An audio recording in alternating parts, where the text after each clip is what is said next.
বাংলাদেশ আজ এমন এক সন্ধিক্ষণে দাঁড়িয়ে যেখানে অন্তর্বর্তী সরকারের পদক্ষেপ, রাজনৈতিক সহনশীলতা ও আঞ্চলিক কূটনীতি এই তিনটি বিষয় দেশটির ভবিষ্যৎ নির্ধারণ করবে। ভারতের জন্য এটি কেবল প্রতিবেশী সংকট নয়, বরং এক নীতিগত পরীক্ষার সময়। আগামী বছর বাংলাদেশে জাতীয় নির্বাচন হবার কথা। অন্তর্বর্তী সরকারের তত্ত্বাবধানে নির্বাচন হবে বলে জনগণের মধ্যে এক ধরনের আশা দেখা গেলেও রাজনীতির অভ্যন্তরীণ বাস্তবতা বলছে এই আশার পথে রয়েছে অবিশ্বাস, প্রতিদ্বন্দ্বিতা ও গভীর রাজনৈতিক মেরুকরণ। বাংলাদেশ জাতীয়তাবাদী দল বিএনপি বহুদিন ধরেই দাবি করে আসছে নির্বাচনের পূর্বে একটি নিরপেক্ষ প্রশাসন প্রয়োজন। এখন সেই অন্তর্বর্তী সরকার গঠিত হলেও তারা প্রশ্ন তুলছে এর প্রকৃত নিরপেক্ষতা নিয়ে। বিএনপির নেতৃত্বরা প্রকাশ্যে বলছেন তারা নির্বাচন বর্জন করতে চায় না, কিন্তু জনগণের ভোট যেন ভোটাররাই দিতে পারে সেই পরিবেশ চায়। এই ধরনের বক্তব্য ইঙ্গিত দিচ্ছে যে নির্বাচনের জন্য প্রয়োজন আন্তর্জাতিক তদারকি, স্বচ্ছ ভোট প্রক্রিয়া ও প্রশাসনিক পুনর্গঠন। তা এখন প্রশ্ন হচ্ছে, অন্তর্বর্তী সরকার কি তাদের এই আস্থা অর্জন করতে পারবে? অন্যদিকে দীর্ঘ এক যুগের বেশি সময় ধরে ক্ষমতায় থাকার পর আওয়ামী লীগ এখন এক কঠিন মোড়ে এসে দাঁড়িয়েছে।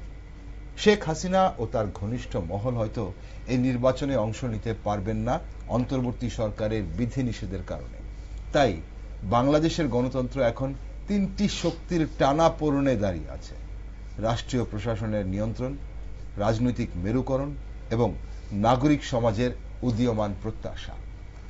তবে দক্ষিণ এশিয়ার কূটনৈতিক মানচিত্রে বাংলাদেশের ভারতের জন্য একটি কৌশলগত সম্পদ, প্রায় 4000 কিলোমিটার দীর্ঘ সীমান্ত, তিস্তা জলবন্টন, উত্তর পূর্ব ভারতের নিরাপত্তা ও বাণিজ্য সংযোগ সবই বাংলাদেশের স্থিতিশীলতার উপর নির্ভরশীল।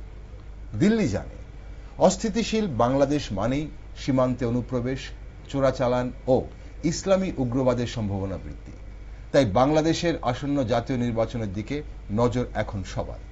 তবে প্রশ্ন, বাংলাদেশের বর্তমান পরিস্থিতি কি ইঙ্গিত করছে? অন্তর্বর্তী সরকারের অধীনে আসন্ন নির্বাচন ভবিষ্যৎ কি হতে পারে? নমস্কার, আমি দীপেন আর আপনারা দেখছেন নিউজ ভ্যানগার্ড।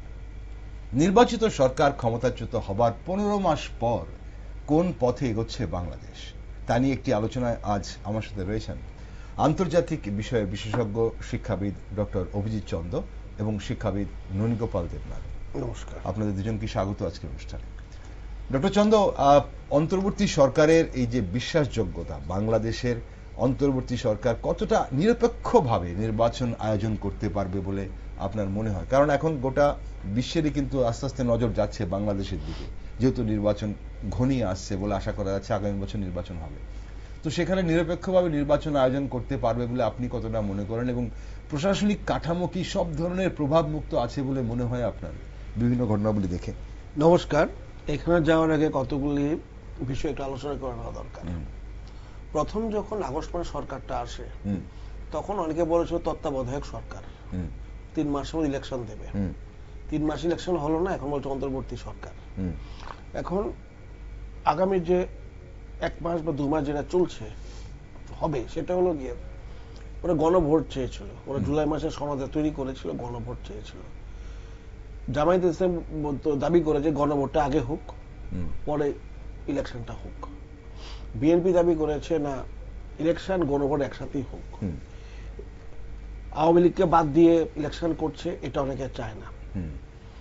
কারণ যদি আপনি কোন সরকারকে বাদ দিয়ে করেন তাহলে কথা রাজনৈতিক দল নিরপেক্ষতার প্রশ্ন উঠতে পারে। ইলেকশন করছে ওরা, সে ইলেকশনের আইন কানুন যেটা, সেটা গত যে সরকারকে ফেলে দেওয়া হয়েছে, পুরনো যে সংবিধান, ওটা অনুযায়ী করছে। তো পুরনো সংবিধান যেটা আছে এখনো, এটা অনুযায়ী করতে গেলে সেইখানে প্রাইম মিনিস্টার পদত্যাগ করলে কি হবে সেটা বলা নেই। আর প্রাইম মিনিস্টার যিনি ছিলেন, দেশ ছেড়ে চলে গেছেন, উনি কি পদত্যাগ করেছেন কিনা সেটাও একটা সমস্যা, এটা নিয়ে পরিষ্কার না। ফলে এখানে অনেক জটিলতা, আইনি জটিলতা। এর উপরে দেখা যাচ্ছে গত 11 তারিখ ঢাকাতে সমাবেশ ডেকেছে জামায়াত ইসলামী, বিরাট সমাবেশ করবে। 13 তারিখ আওয়ামী লীগ একটা ঢাকা চলো অভিযান ডাক দিয়েছে।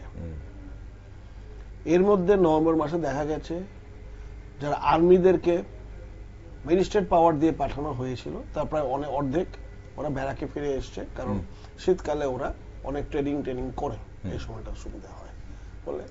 রইল বাকি পুলিশ, সেই পুলিশও মোটামুটি ভাবে ওদের সঙ্গে যা ব্যবহার করা হয়েছে, 5ই আগস্টে মেরে টাঙিয়ে দেওয়া হয়েছে, আমার সবাই দিকে প্রচুর পুলিশকে মেরে দেওয়া হয়েছে, এদের কোনো সাজাও, যারা করেছে তাদের কোনো সাজাও হয়নি।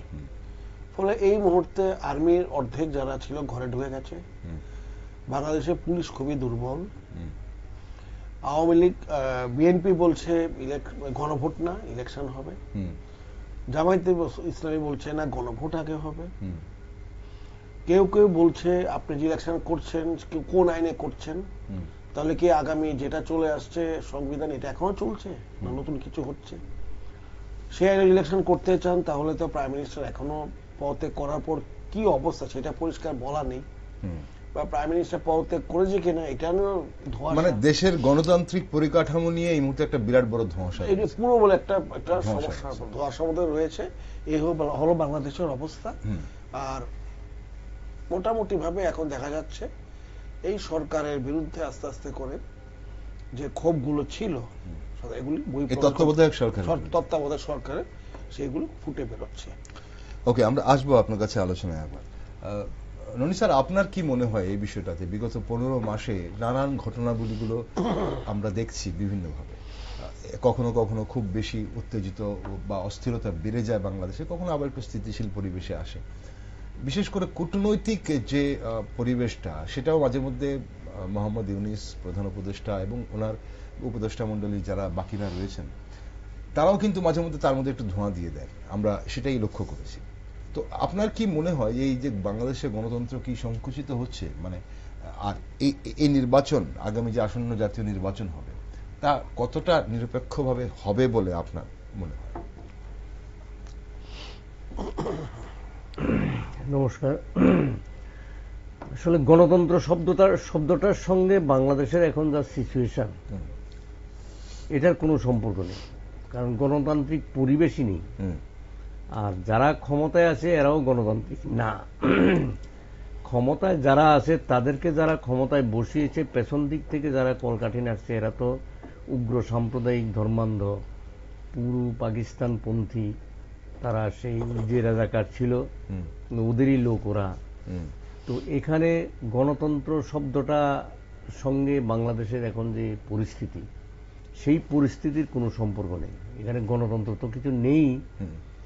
ইভেন তারা প্রথম দিকে এই তত্ত্বাবধায়ক সরকার বা ইউনিস যেভাবে ছিল, তাকে যেভাবে আমেরিকা প্রজেকশন দিয়েছে, বিশেষ করে তখনকার যে গভর্নমেন্ট ছিল বাইডেন সরকার, পরবর্তী সময়ে আমরা ভাবছিলাম যে মানে অনেকে ভেবেছে যে ডোনাল্ড ট্রাম্প হলে পরে বাংলাদেশের মধ্যে একটু সমস্যা হবে, কিন্তু মার্কিন যে পররাষ্ট্রনীতি আছে সেটা একই থাকে সবসময়। আমাদের যে এশিয়া এবং অন্যান্য যে পার্শ্ববর্তী যে রাষ্ট্রগুলি আছে বা মধ্যপ্রাচ্যটা নিয়েই ওরা বেশি খেলে। এখানে বিভিন্ন দেশগুলোকে নিয়ে তাদের যে ক্ষমতাটাকে তারা সেখানে কোথায় কে গভর্নমেন্ট থাকবে যদি সরকার দুর্বল হয়, তার এটাই ওরাই ঠিক করে দেয়, যেটা আফগানিস্তানের ক্ষেত্রে হয়েছে। এবং পাকিস্তান সম্পর্কে আমরা যেটা ভাবছিলাম যে পাকিস্তান খুব সাংঘাতিক অর্থনৈতিক সংকটে আছে, তো অর্থনৈতিক সংকটে আছে পাকিস্তানের জনগণ, কিন্তু প্রতিরক্ষা বাজেট টাজেট বা অন্য কিছু দেখলে মনে হয় না তারা সংকটে আছে, কারণ এদের পেছনে সব কলকাঠি নাড়ছে আমেরিকাই টোটাল ব্যাপারটা এই অঞ্চলটাকে পুরা নাড়াচাড়া করে। তো সেই দিক থেকে এরা যেটা ভাবছিল বা পরবর্তীকালে দেখা গেছে কি না, আমেরিকার যে ফরেন পলিসি যেটা, সেটা মার্কিন যে মানে ডোনাল্ড ট্রাম্প আসার পরেও সেটা একই আছে, বরঞ্চ মাঝখানে ভারতের সঙ্গেই তাদের সম্পর্কটা অনেকটা খারাপ হয়ে গেছে আমেরিকা।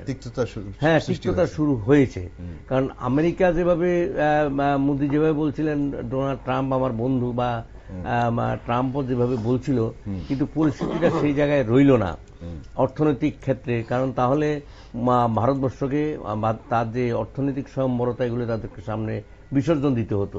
তো সেই জায়গায় আমাদের দেশের সরকারও ব্যাপারটা বুঝতে পারছে, এখানে জনগণের চাপও আছে। কিন্তু বাংলাদেশের ক্ষেত্রে যেটা হচ্ছে, সেখানে দুটো শক্তি তাদের পেছন থেকে নাড়াচাড়া করছে। এদের আসলে সমস্ত টার্গেটটাই হলো ভারতবর্ষ। আচ্ছা, মানে তাদের সমস্ত টার্গেটটাই হচ্ছে ভারতবর্ষ। ভারতবর্ষের বিরুদ্ধেই মৌলবাদীদের যত রকম ব্যাপার স্যাপার আছে।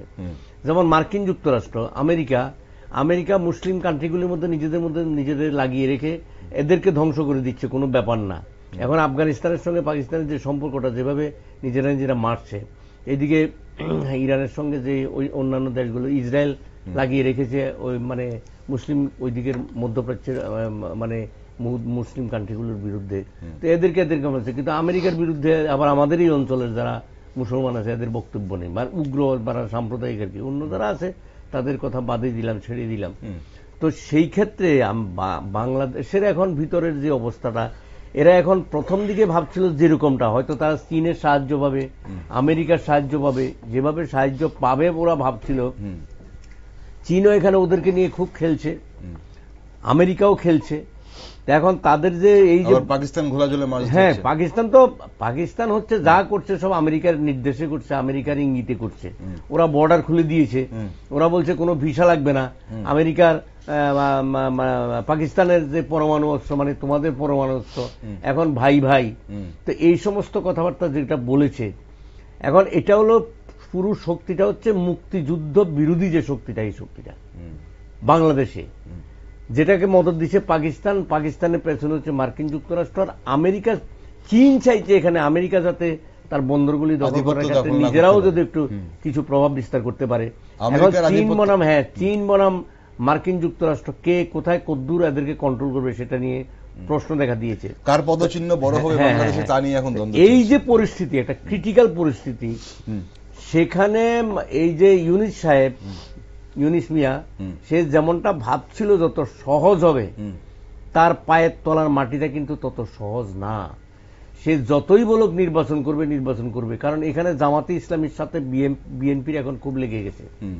কারণ শেখ হাসিনাকে তাড়াবার জন্য মার্কিন যুক্তরাষ্ট্র যেই খেলাটা খেলছিল ওই সেন্ট মার্টিন দ্বীপকে কেন্দ্র করে, বা ওই যে কি জানি মায়ানমারের এখান দিয়ে যে একটা কি মানবিক করিডোর, সেই সমস্ত ব্যাপার স্যাপার বলে, সেই খেলাটা কিন্তু এখন আর একতরফা নেই। কারণ তখন ভাবতে পারেনি যে ভারতবর্ষ অতটা ঘুরে দাঁড়াবে, যদিও আরেকটু স্ট্রং হওয়া উচিত ছিল ভারতের, ততটা স্ট্রং না হলেও এখন মোটামুটি সীমান্ত নিয়ে চিকেন নেক যেটা ভাবছিল একদম গলা কেটে দেবে, একদম ভারতবর্ষ নিরাপত্তা নিয়ে মানে সেখানে কোন রকম সমস্ত পরিস্থিতিতে তাদের যে আভ্যন্তরীণ যে শক্তিটা, যে কন্ট্রাডিকশন গুলো, জামাতে ইসলামীর সাথে তাদের ওই এনসিপি না কি জানি মুশারফ আরে ইউনুসের যে পার্টি একটা নতুন বানিয়েছে, চ্যাংলা কতগুলো ছেলে দিয়ে ন্যাশনাল সিটিজেন পার্টি, এদের সঙ্গে জামাতের একটা রিলেশন থাকলেও আবার বিএনপির এখন ডিস্টেন্সটা অনেক দূর বেড়ে গেছে। এখন প্রশ্ন হচ্ছে সেই জায়গাতেই যে কিন্তু আওয়ামী লীগের মতো একটা শক্তিশালী দল যাদের ভিত্তি এখনো প্রচুর পরিমাণে আছে, শুধু বাংলাদেশে না, এখন ওরা এই আওয়ামী লীগের যে সমস্ত সাপোর্টাররা আমেরিকাতে আছে, ইংল্যান্ডে আছে, হ্যাঁ, ওরা বলছে ইউনুসকে পালিয়ে আমরা কোথাও নামতে দেব না। সাংঘাতিক অবস্থা। তো এই পরিস্থিতিতে কতটুকু ভোট কি হবে আমার জানা নেই।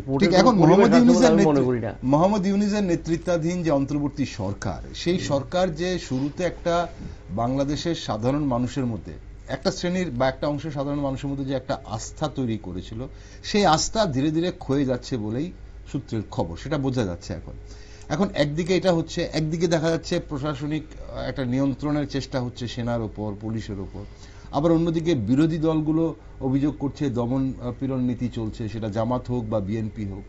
আরেকদিকে আওয়ামী লীগকে মানে একটা নিষ্ক্রিয় করে রাখার একটা প্রয়াস চলছে। তো সবকিছু মিলিয়ে এই নির্বাচন আদৌ কতটা সম্ভব, মানে গণতান্ত্রিক পদ্ধতিতে এই নির্বাচন কি আদৌ সম্ভব হচ্ছে বলে মনে হবে? দেখুন, নির্বাচন তো ফেব্রুয়ারি মাসে হবে, এখন তো হলো গিয়ে নভেম্বর মাস, এখনই মানে আগামী 7 দিন খুব গুরুত্বপূর্ণ। আপনি যে কথাগুলো বললেন, বসার পর সবার যে আশা ছিল, আশা ভঙ্গ হয়েছে। বাংলাদেশকে অনেক দেশ এখন ভিসা দেয় না, অনেক দেশও ভিসা দেয় না। বাংলাদেশকে আগে যারা কথা দিয়েছে অর্থনৈতিক সাহায্য করবে, সেটা বন্ধ হয়ে গেছে। বাংলাদেশ যে সরকার এসছে, তারা সাধারণ লোকদের মন ঘোরানোর জন্য চিকেন নেক লালমনিরহাটকে নিয়ে এসছে, যাতে এইটারই মানুষ বেঁচে থাকে। ওরা যে কাজ করতে পারছে না, এটা যাতে চোখে ধরা না পড়ে। সবচেয়ে বড় কথা, এই সরকার পাল্টানোর পর অনেকে চেয়েছিল যে আমরা কিছুটা ক্ষমতার ভাগদারি হই। দেখা গেছে যে যখন যাদের বসানো হয়েছে তার বেশিরভাগ বাইরে থেকে এসছে, আমেরিকা, অস্ট্রেলিয়া, সুইডেন। আমাদের ইউনিস সাহেব আমেরিকা থেকে এসছে, এরকম অনেকেই বাইরে থেকে এসছে, বেশিরভাগই বাইরে থেকে এসছে। ফলে অনেকের ইচ্ছা পূরণ হয়নি। সব মিলিয়ে বাংলাদেশের অবস্থা বর্তমানে যিনি আছেন, বিশেষ করে পুলিশ এবং সেনাবাহিনীর সাথে সরকারের যে সম্পর্ক, এটা 15 জন সেনা কর্মকর্তাকে বিচার আওতায় নিয়ে এসছে। দেখেছেন আমরা ওদেরকে অ্যারেস্ট করা হয়েছে, এদের সেনাবাহিনীর বিরাট ক্ষোভ দেখা দিয়েছে। পুলিশ বিচার পায়নি। এই বিভিন্ন যে ঘটনাগুলি আছে, এই ঘটনাগুলি সামনে আসবার পর বাংলাদেশ এখন ইউনিসেফ যখন এসেছিল ক্ষমতায়, তখন যে আপনি যে কথাটা বলেছিলেন একটা সবাই একটা কি হয় আশা করেছিল, সেইটা কিন্তু নেই। সেইটা কিন্তু নেই। একটা জিনিস মনে রাখতে হবে, দিনের শেষে কিন্তু মানুষ দেখে 3-4টে খুব ছোট জিনিস, আমার পেটে ভাত পড়ছে কিনা, আমি ঘুমোতে পারছি কিনা, আমি ভালো আছি। শান্তি শৃঙ্খলা খুবই খারাপ অবস্থা। মব ভায়োলেন্সের নামে প্রায় প্রতিদিনই কাউকে মেরে দিচ্ছে। তার উপরে আপনার না, গতকালই আমরা যে পরিস্থিতি দেখলাম বাংলাদেশে, সেখানে যে শিক্ষকদের একটি আন্দোলনের উপর বুলেট চালানো হলো, মোহাম্মদ ইউনূসের পুলিশ বুলেট চালালো, সেখানে প্রায় 100 জনের উপর আহত হয়েছে এবং সিরিয়াসলি ইনজুর্ড হয়েছে অনেকেই আছেন।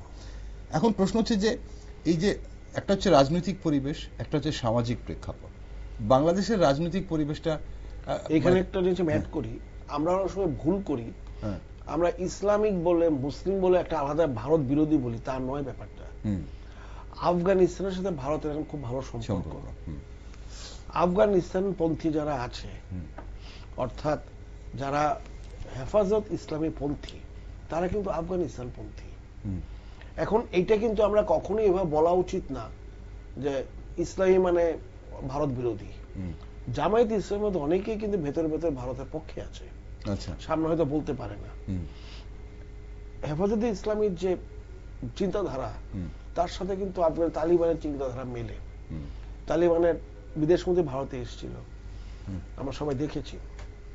ফলে সেই অর্থে বিএনপির সঙ্গে তো ভারতের সম্পর্ক খুব একটা বেশি জটিল নয়। বিএনপির মধ্যে অনেকেই ভারতপন্থী, প্রচুর লোক ভারতপন্থী। বাংলাদেশে যে কোনো রাজনৈতিক দল যদি স্থিতিশীল পরিস্থিতি চায়, তাহলে তো ভারতের সঙ্গে একটা ভালো সম্পর্ক আপনি যে কথা বলেন যে এনসিপি, এইখানেও কিন্তু ভারতপন্থী লোক আছে। কারণ একটা জিনিস মনে রাখতে হবে, বাংলাদেশের 3 দিকে 90% ভারত। যেই অংশটা বার্মার সাথে বা মায়ানমার, সেখানে গন্ডগোল, রোহিঙ্গা মারামারি, সেখানে কিছু করতে পারছে না। ভারত 4 দিক বন্ধ করে দিয়েছে। ভারত যদি আসলে রপ্তানি আমদানি সব বন্ধ করে দিচ্ছে, এখন ভারত যদি তার আকাশ সীমাটা বন্ধ করে দেয়, এমনিতে নোটাম জারি হয়েছে, ফলে চীনের দিকে কোনো প্লেন, মানে আসাম হয়ে মণিপুরে কোনো প্লেন যেতে পারবে না, বাংলাদেশ বেরোতেই পারবে না, নোটাম জারি হয়েছে। ভারত যদি পুরো বাংলাদেশ চারদিকে নোটাম জারি করে দেয়, বাংলাদেশের শুধুমাত্র বঙ্গোপসাগরে যেতে পারে, সেখানে আন্দামান আছে, বাংলাদেশে কোনো প্লেনই ঢুকতে পারবে না। বঙ্গোপসাগর যদি ভারত আটকে দেয়, সে কোন জাহাজে যেতে পারবে না। তো বাংলাদেশ কি করবে সেখানে? আর পাকিস্তানের কথা বলছেন, পাকিস্তান, আমরা অপারেশন সিন্ধুর পর পাকিস্তানের সেই অবস্থা নেই যেটা আমরা ভাবছিলাম। তার মিলিটারি অবস্থা, তার সামরিক অবস্থা আগের মতো নেই। আমেরিকা, যেটা উনি বলছিলেন, আমেরিকা নিজের স্বার্থ ছাড়া কিছু দেখে না। বাংলাদেশে যেটা আশা করেছিল সেটা পায়নি। ট্রাম্প সেখান থেকে মোটামুটি মুখ ঘুরিয়ে নিয়েছে, ওই যা কথা রাখেনি। চীন আমেরিকাকে ঢুকতে দেবে না। ফলে এই যে বাংলাদেশ যে আশা করেছিল বিদেশি সাহায্য পাবে, এইগুলো কোনো কিছু হচ্ছে না। অর্থাৎ আমি বলতে চাইছি, ফেব্রুয়ারিতে যে ইলেকশন, তার আগে বাংলাদেশের আগামী 7-8 দিন 10 দিন প্রচন্ড গন্ডগোল হবে। কেন? আর্মি ব্যারাকে ঢুকে গেছে, আর্মি দায়িত্ব নেবে না। তাহলে বাংলাদেশকে কে রক্ষা করবে? আর্মি নেই, পুলিশের এখন ভূমিকা নিয়ে একটা প্রশ্ন আছে, পুলিশ কার পক্ষে? আজকে একটা নিউজ এসছে এক্ষুনি আপনাদের চ্যানেলে, 15 জন ডিসি ডেপুটি পুলিশকে বদলি করে ওরা ভেবেছে ওই যারা ছিল এখন তারা আওয়ামী লীগ, এখন তারা জামায়াত ইসলাম ঢুকিয়েছে। দেখুন, সাধারণ লোক আওয়ামী লীগ কিন্তু খারাপ সময় 20% ভোট পেয়েছে। আপনি দেখবেন বাংলাদেশ ইলেকশন যতটা খারাপ সময় আওয়ামী লীগের গেছে, 20% ভোট আওয়ামী লীগের ছিল, বিএনপির 20% আছে কমিটেড ভোটার।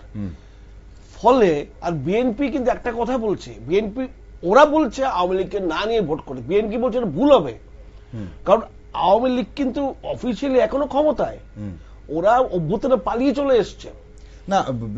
আওয়ামী লীগকে ছাড়া যদি ভোট করা হয়, পরবর্তী সরকার যে বসবে, বিএনপি মানছে না এটা, বিএনপি বলছে সে স্থিতিশীল পরিবেশ, স্থিতিশীল। বিএনপি বলছে আওয়ামী লীগকে যদি বাদ দিয়ে ভোট করি, অলরেডি হিউম্যান রাইটস যেটা আছে আমাদের, এরা কিন্তু কথা তুলেছে, একটি ব্যক্তি যদি দোষ করে তুমি তাকে শাস্তি দাও, পুরো দলকে। আওয়ামী লীগে যদি 20 জন 50 জন 100 দোষ করে এনে শাস্তি দাও, তাদের নিষেধাজ্ঞা দাও, কিন্তু একটা গোটা দলকে যেখানে কয়েক কোটি লোক আছে তাকে তারা তো কিছু করেনি। এটা তো হতে পারে না যে 50টা লোকের জন্য তাদেরকে বলো তোমরা দাঁড়াতে পারবে না। আচ্ছা, এখানে রাজনৈতিক সমীকরণটা একটু বোঝার চেষ্টা করি। বিএনপি এই যে বক্তব্য, বিএনপি তো চির বিরোধী আওয়ামী লীগের, বিএনপি যে এই বক্তব্য, এর পেছনে কি অন্যরকম কোন স্বার্থ লুকিয়ে আছে? মানে অবশ্যই স্বার্থ লুকিয়ে, কারণ কি ভোটের স্বার্থে, মানে ভোটের স্বার্থ লুকিয়ে যায়। খুব সুন্দর প্রশ্ন করেছেন আপনি, কারণ আওয়ামী লীগ পন্থীরা কাকে ভোট দেবে যদি আওয়ামী লীগ মাঠে না থাকে? তাদের যে 20% ভোট সেটা কোথায় যাবে? বিএনপির বিরুদ্ধে যাবে, সেটা কোথায় যাবে? এখন বিএনপি আওয়ামী লীগের কাছে টানার চেষ্টা করছে ভালো ভালো কথা বলে, জামায়াতে ইসলামী তারা আওয়ামী লীগে যারা আছে তাদের সঙ্গে ভালো ব্যবহার শুরু করে তাদেরকে সবাই, কারণ মোটামুটি ইসলামিক দল যেটা সেখানে 3-4টে ইসলামিক দল আছে, এনসিপি আছে, বিএনপি আছে, জাতীয় পার্টি আছে, তারা ভোটে লড়লো, কিন্তু 20% ভোটটা তো সাংঘাতিক। এই ভোটটা কোথায় যাবে? ফলে সবাই বুঝতে পেরেছে যদি আমাকে জিততে হয়, ট্রাম্প কার্ড ওই আওয়ামী লীগ পন্থী ভোটাররা, বাদ দিলে তো ওদের তো যারা ভোট দেবে ভোটার থেকে নিচ্ছে না, ভোট তো দেবে, দাঁড়াতে পারবে না পার্টি হয়ে, তো ওরা কোথায় ভোট দেবে? এবং এইটা ঠিক এখনো যদি শেখ হাসিনা বা আওয়ামী লীগের যার নেতৃত্ব আছে ওরা যেটা বলবে ওরা কিন্তু সেটা এখনো মানবে। ওদের চোখে হ্যাঁ বাংলাদেশে যা পরিস্থিতিতে অনেকের চোখে শেখ হাসিনা ভিলেন, অবশ্যই ভিলেন, কিন্তু আওয়ামী লীগ পন্থী যারা কত শতাংশ সেটা না, তারা কিন্তু তাদের চোখে কিন্তু শেখ হাসিনা এখনো শেখ হাসিনা। যেভাবে মুক্তিযোদ্ধাদের শুধু শেখ হাসিনা ফ্যাক্টর না, শেখ মুজিবুর রহমান ফ্যাক্টর, একদম শেখ মুজিবুর এখনো যে ফ্যাক্টর, সেখানে কত শতাংশ আছে এখনো সেই স্রোতে, সেটা অবশ্যই নির্বাচন ঠিক করবে। দেখুন একটা ছোট্ট একটা উদাহরণ দিই, আজকে ভারতবর্ষে এসআইআর হচ্ছে, প্রচুর অবৈধ বাংলাদেশি চলে যাচ্ছে লুকিয়ে চুরিয়ে, পেপার পাই আসছে, আজকে ঢুকেনি, অনেকদিন আগে ঢুকেছে। যতদিন শেখ হাসিনা ছিল এই সমস্যা কি এসেছিল? আসেনি তো। এখন গত 1 বছরে যখন এরকম একটা ভারত বিরোধী স্ট্যান্স ওরা নিয়েছে, এখন চলে যাচ্ছে, ওরাও তো ভোটার, ওরা কি একবার ভাববে না আমার যে অবস্থা বাংলাদেশে এমনিতে কাজ নেই যারা আছে, এতে ভারতে 10 লাখ 15 লাখ লোক চলে যায়, 20 লাখ, ওরা তো কাজহীন, কোনো কাজ পাবে না, যে বেকার বসে থাকবে। ওরা এখানে খাচ্ছিল, ভালোই চলছিল ভারতবর্ষে, ওরা কি বলবে না যে আগের সরকার থাকাতে তো ভারত আমাদের কিছু করেনি, এই সরকার আসাতে ভারত বিরোধী স্ট্যান্স নেওয়াতে আমাদেরকে ভারত বার করে দিয়েছে অবৈধ বলে। আগের সরকার 10-12 মতো আমাদের ভারতে ছিলাম, তখন কেউ কিছু বলেনি। তার মানে এমন সরকার আমাকে চুজ করতে হবে সাধারণ আমার পেটের ভাত আমি জোগাড় করতে পারি, আমার এই দেশে না হলে অন্য দেশে গিয়ে ভারত আমাদের সব কর্নার ছিল, কত হাজার হাজার লক্ষ লোক ভারতে আসতো চিকিৎসার ব্যাপারে, খেলা দেখতে আসতো। এখানে একটা গুরুত্বপূর্ণ বিষয় আপনি একটা পয়েন্ট তুললেন এখানে, তাহলে এটা কি এই যে আমাদের এসআইআর, ননি স্যার আপনার কি মনে হয় বিষয়টাতে, আমাদের এই এসআইআর বা এই অনুপ্রবেশ ইস্যুতে ভারতের এই করা একটা অবস্থান নেওয়াতে কি বাংলাদেশের নির্বাচনের উপর বা বাংলাদেশের যে রাজনীতির অস্থিরতা তার উপর একটা প্রভাব পড়ছে বলে মনে করেন? এইটার করে জিয়াউর রহমানের ছিলেন, আবার জিয়াউর রহমানকে পরে এসেছিলেন কি, তারপরে এরপরে আরেকজন, হ্যাঁ এইভাবে পরিবর্তন হয়েছে। কিন্তু শেখ মুজিবুর রহমান আসুক বা এরশাদ আসুক, তারা কিন্তু মুক্তিযুদ্ধে কেউ যায়নি, মুক্তিযুদ্ধের স্পিরিটটাকে রেখেই কিন্তু তারা বাংলাদেশ শাসন করেছে, পদ্ধতিতে লড়াই হয়েছে, গণতান্ত্রিক পদ্ধতি যাই হোক, বাংলাদেশের মুক্তিযুদ্ধের যে চেতনা এই কিন্তু ওরা সরকার পরিচালনা করে গেছে। সেই কারণে ভারতের সঙ্গে তাদের সম্পর্ক খুব খারাপ, ভালো কাজও করেছে এরশাদ, তো সবটা মিলে কিন্তু তখন বাংলাদেশ প্রচুর মুক্তিযুদ্ধের আছে, প্রচুর প্রচুর লাখো লাখো আছে, সে বাংলাদেশের লোক না, সে তো থাকে ফ্রান্সে, কখনো থাকে আমেরিকাতে, ওখান থেকে তাকে মেড করে এখানে পাঠিয়েছে। সে তো ইয়ের মতো, জিন্নার মতো, জিন্না নিজেই ইসলামের কিচ্ছুই মানত না, কোনোদিন নামাজও পড়েনি, তো ইউনূসেরও তো একই অবস্থা, তার বউ তো ইসলামিক না, মুসলমান না। এখন যারা এই তত্ত্বাবধায়ক সরকার যারা, সেই সরকারের যারা উপদেষ্টা আছে তাদের ম্যাক্সিমাম অন্য মানে বিদেশি বাইরের।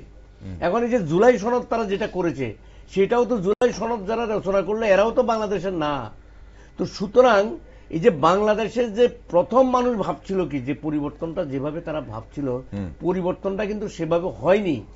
এখানে এই যে কি জানি চাকরি এই সমস্ত কি কোটা বিরোধী, হ্যাঁ কোটা বিরোধী এই সমস্ত দিয়ে টিয়ে ভারতবর্ষের নাকি 26 লাখ লোক বাংলাদেশে চাকরি করে, ভারতকে নাকি শেখ হাসিনা সবকিছু দিয়ে দিয়েছে, সেগুলো বের করে দিতে হবে। এখন যখন দেখছে কি সাদা হোয়াট ইজ হোয়াট, কোনটা সাদা কোনটা কালো, আসল সত্য আসল কি দেখছে, মানুষ মুক্তিযুদ্ধের 30 লক্ষ মানুষের রক্তের বিনিময়ে 2 লক্ষ 2.5 লক্ষ নারীর ইজ্জত গেল।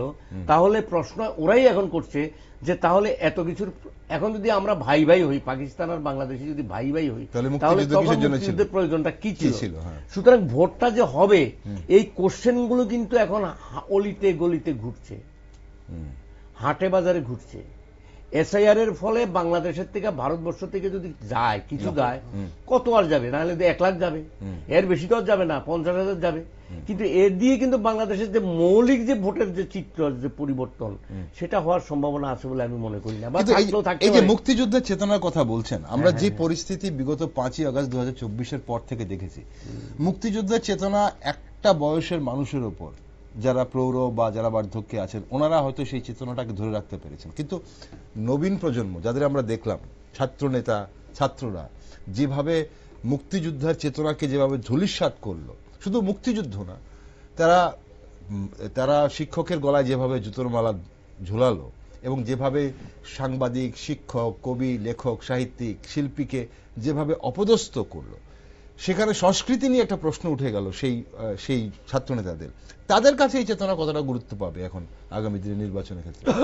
এখন তো দেশ তো তাদের হাতে। আমি কি বলবো, বাংলাদেশের যে ওই যে রাজাকারের লোক, যে জামাতে ইসলামী না কি জানি বলে, ওই সমস্ত বাংলাদেশ আরে পাকিস্তানের, এরা এলে পরে জিন্নার সেখানে জন্মদিন পালন করে, শেখ মুজিবুরের জন্মদিন পালন করে না। এখানে জিয়াউর রহমানের জন্মদিন পালন করলে হতো।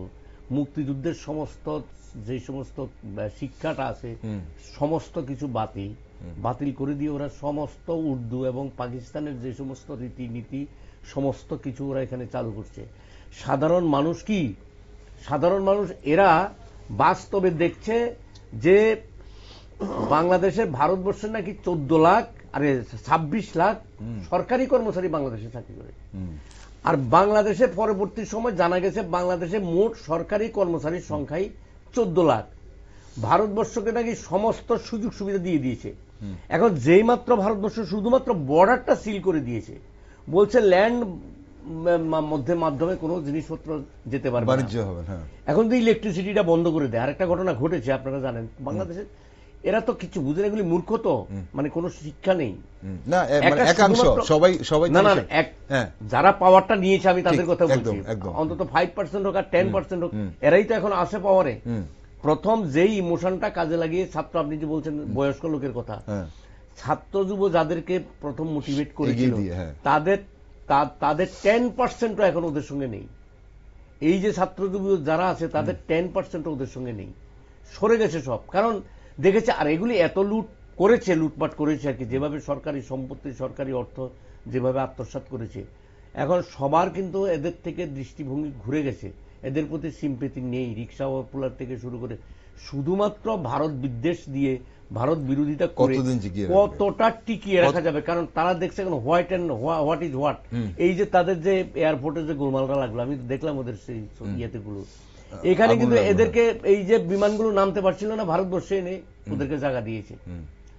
তাইলে বাংলাদেশে যে মানুষ এখানকার চিকিৎসা পরিষেবা, স্বাস্থ্য পরিষেবা, চাল যদি না যায়, প্রায় সবকিছুর উপর চালটা বন্ধ করে দেয়। তারা দেখেছে কিছু কিছু ক্ষেত্রে ভারতবর্ষ থেকে আমদানি না কমিয়ে অন্য জায়গা থেকে আনতে পারে কিনা। ভারতবর্ষের চাল যাচ্ছে সৌদি আরবে, সৌদি আরব থেকে ওরা নিয়ে আসছে, অনেক বেশি দামে কিনছে। চীন থেকে আনতে গিয়ে দেখলো যে ভারতবর্ষ থেকে ডাবল কস্ট পড়ছে। আর চীন তো হলো এমন একটা দেশ, সে যতটা পারে শোষণ করে নেবে। ভারতবর্ষের মতো উদার, আমরা যতটা উদার বাংলাদেশের প্রতি, আমাদের ব্যক্তিগতভাবেও সামাজিক ভাবেও, আমি অন্যদের বাউন্ডারিটাকে আমাদের কাছে একটা সাধারণ ব্যাপার। এখন এই যে পরিস্থিতি, এন্টি যেই ইউনিস যেই ইয়েটা মানে যে হাওয়াটা এখানে উল্টো বইছে আর কি, এটা মানে সাংঘাতিক ভাবে যে যুব সমাজ, আমি কালকেও তো দেখলাম না তাদের আন্দোলনের ধরন দেখলে বোঝা যাচ্ছে বিভিন্ন ভাবে আন্দোলন, এবং যুব সমাজ সাংঘাতিক ভাবে তারা বুঝতে পারছে পুরো তাদেরকে বোকা বানানো হয়েছে, পুরোপুরি বোকা বানানো হয়েছে।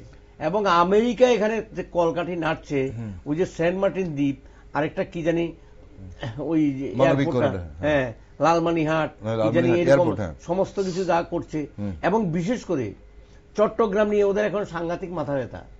কারণ চট্টগ্রাম যে কোনো সময় ইন্ডিয়া যদি চায়, চট্টগ্রাম জনগণকে যদি বলে যে ঠিক আছে তোমরা রিভোল্ট করো আর্মির বিরুদ্ধে, আমরা আসি পেছনে, বোধহয় 10 মিনিট লাগবে চট্টগ্রাম ভারতের সঙ্গে যুক্ত হয়ে যাবে। ঠিক ভারত তো এরকম পরিস্থিতি তৈরি করবে বলে মনে হয় না। ভারতের কূটনৈতিক এরকম ধরনের কিছু ভারত আগামী দিনে করবে কিনা, কারণ সীমান্ত ও নিরাপত্তা ইস্যু আগামী দিনে রাজনৈতিক অস্থিরতা যদি আরো বাড়ে বাংলাদেশে, এখন সেখানে ভারতবর্ষ কি পদক্ষেপ নিতে পারে? ভারতের আপনি যে প্রশ্ন করেছিলেন স্টুডেন্ট এরা, বাংলাদেশ নেপাল যে আন্দোলনে সরকার পড়ে গেল, এটা কি সরকার পরিবর্তন আন্দোলন করেছিল? বাংলাদেশে কোটার বিরুদ্ধে, সিস্টেমের বিরুদ্ধে, কোটার বিরুদ্ধে যে যা চাকরি আছে 20% ওই যারা কি বল মুক্তিযোদ্ধা তাদের পরিবারের জন্য, বেসিক্যালি আন্দোলন শুরু হয়েছে কোটার বিরুদ্ধে।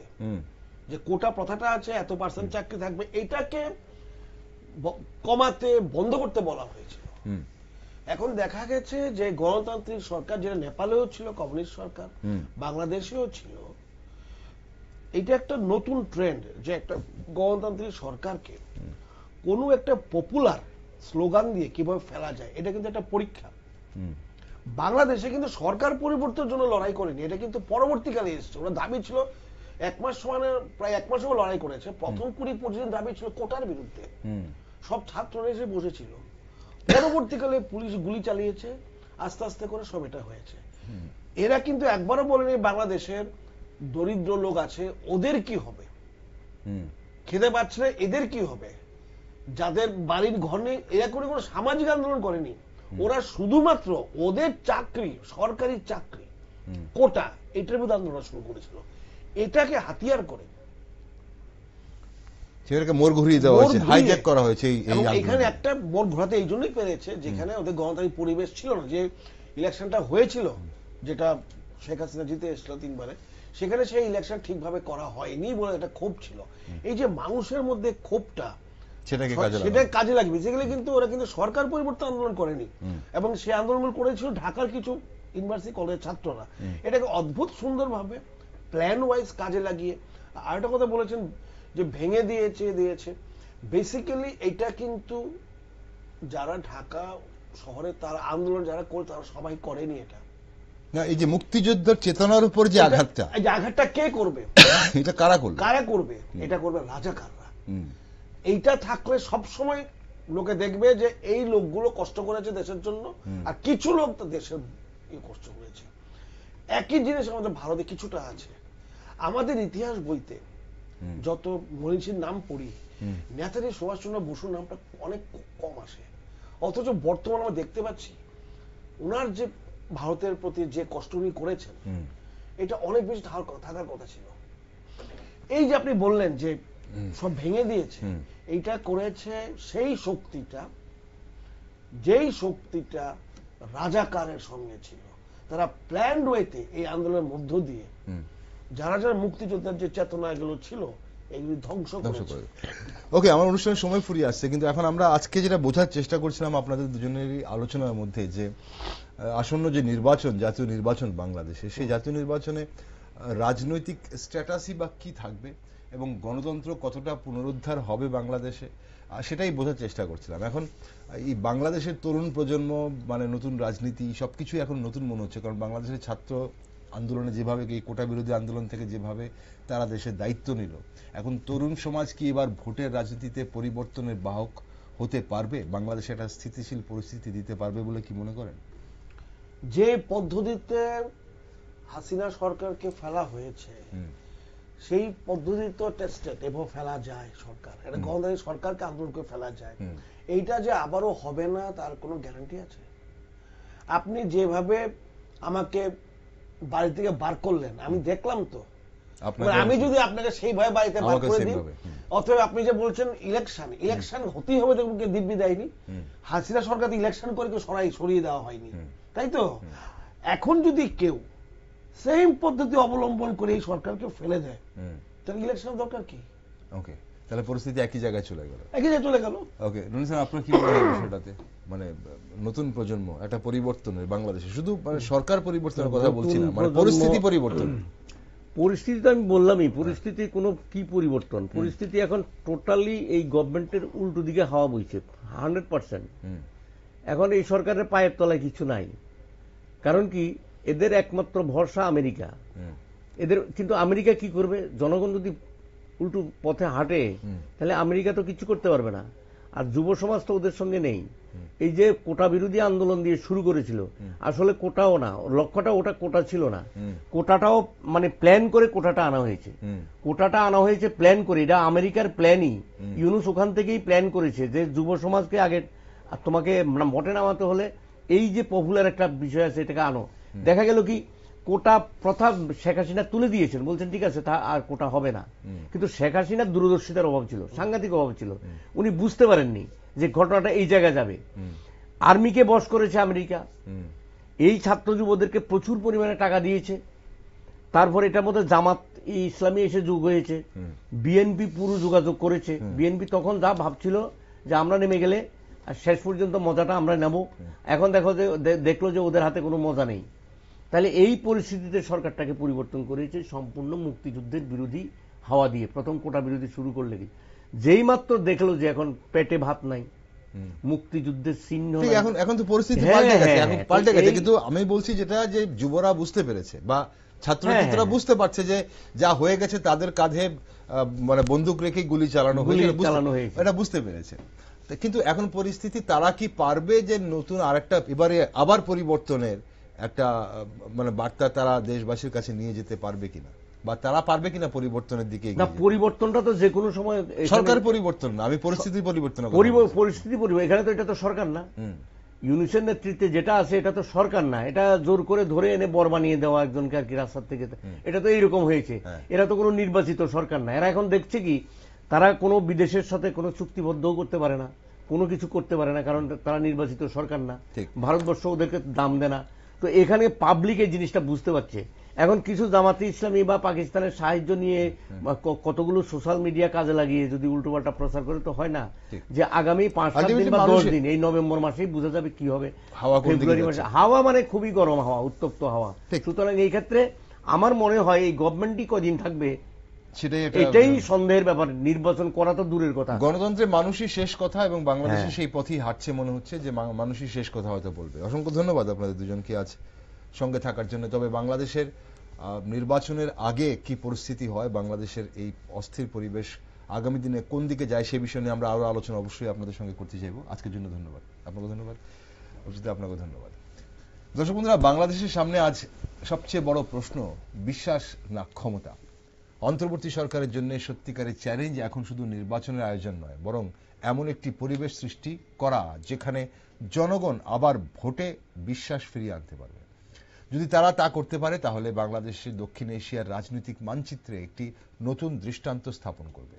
আর যদি না পারে, তাহলে গণতন্ত্রের নাম থাকবে কাগজে, কিন্তু বাস্তবে থাকবে প্রশাসনিক আধিপত্য এবং নিঃশব্দ আতঙ্ক। ভারতের কূটনৈতিক দৃষ্টিকোণ থেকে বাংলাদেশের গণতন্ত্রের সাফল্য মানেই পূর্বাঞ্চলে স্থিতিশীলতা, আর ব্যর্থতা মানেই সীমান্তের অনিশ্চয়তা ও ভূ রাজনৈতিক চাপ বৃদ্ধি। তাই গোটা বিশ্ব এখন নজর রেখেছে বাংলাদেশের নির্বাচনের দিকে। বাংলাদেশের সব খবরে চোখ রেখেছি আমরাও, আর আপনারা দেশ দুনিয়ার সব নিউজ আপডেট ও টকশো দেখার জন্য চোখ রাখুন শুধুমাত্র নিউজ ভ্যানগার্ডে।